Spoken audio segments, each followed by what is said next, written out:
Back with more in our world lead and the conflict between India and Pakistan. And joining us now, Pakistan's ambassador to the U.S., Rضوان Saeed Sheikh. Mr. Ambassador, thank you so much for being here. We appreciate it.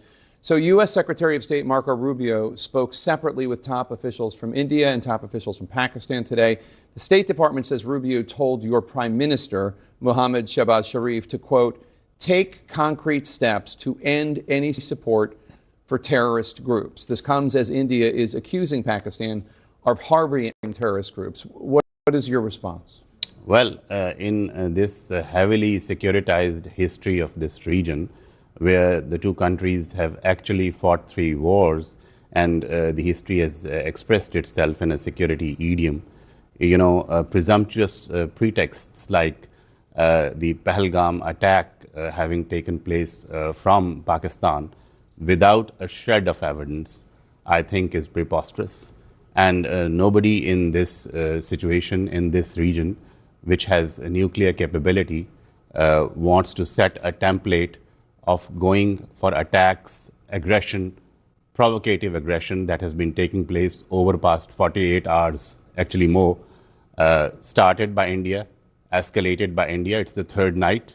Pakistan has exercised its right to self-defense, but basically this is not the kind of simplified version of the security situation in the region that I think the world wants to see.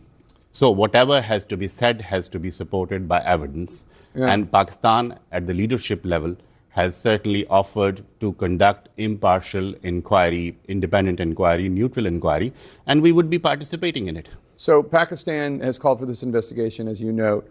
There's this little-known militant group or terrorist group called the Resistance Front.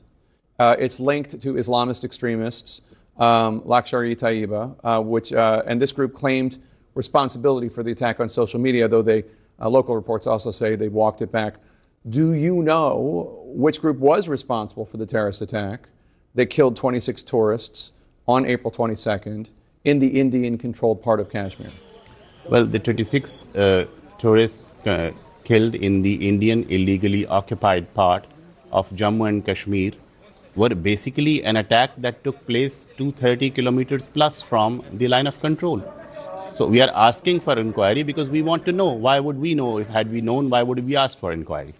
And just going ahead and exercising provocative aggression on an arch rival is something that Pakistan has bearing with a degree of restraint thus far.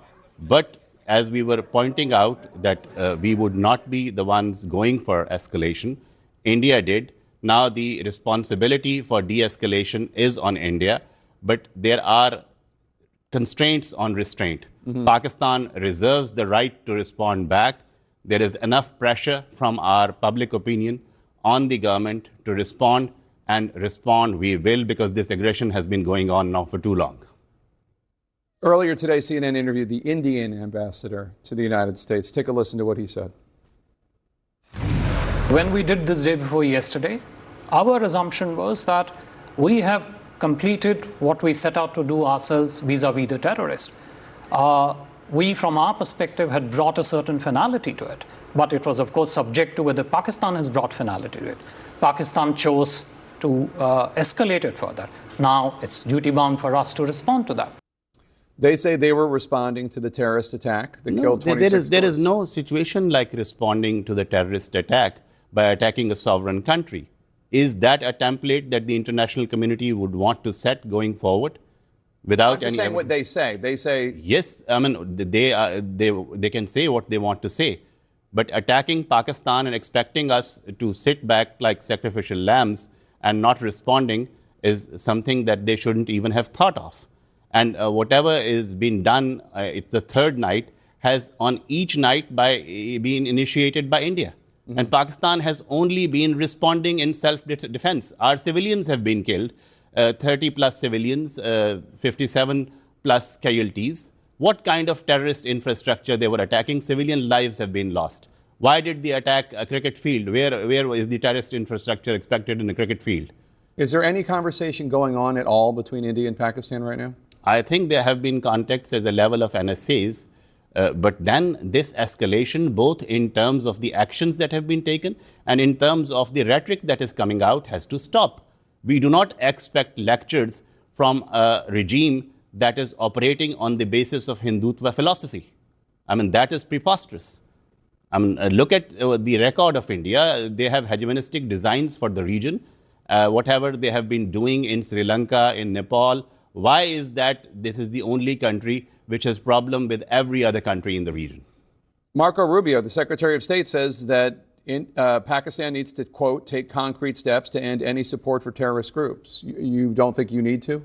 Well, what terrorist groups? Pakistan followed the FATF requirements.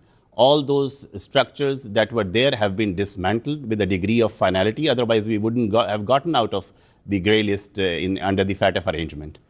So what, I mean, without evidence, how can just you finger point and then start an aggression in a nuclear neighborhood? How responsible is that? I mean, and what kind of precedent we are setting in this kind of a neighborhood situation? Pakistan's ambassador to the United States, Rضوان Saeed Sheikh, we appreciate you coming here and taking our questions. Thank you so much, sir. Thank you.